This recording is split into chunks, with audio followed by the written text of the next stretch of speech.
Naghahanap ka ba ng resort na may overlooking at magandang pasyalan? Malinis at magandang swimming pool na may pangbata at matanda. Magandang cottage at pwedeng mag-overnight. Kung ang hanap mo ay para sa pamilya, barkada, o relaxing para sa darating na long weekend. Dito lang yan sa Veda Resort San Miguel, Bulacan. Kung gusto mo itong mapuntahan ay e-type mo lang sa Wes ang Veda Resort San Miguel, Bulacan at ituturo ni Wes ang daan papunta dito. Mula sa Quezon City ay bumiyahe kami ng mahigit 2 hours ni Hawk 40 TV.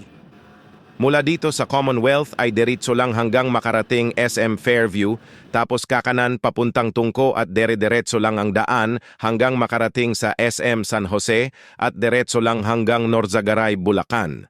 Sundan nyo lang si Wes. Kapag ganitong kalsada na ang dinaanan nyo ay ilang minuto na lang ay mararating nyo ang resort.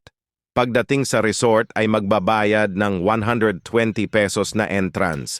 Pagkatapos ay pwede nyo na malibot at ma-enjoy ang Veda Resort. Ang cottage nila ay nagmula sa 500 hanggang 2,000 pesos depende sa gusto ninyo.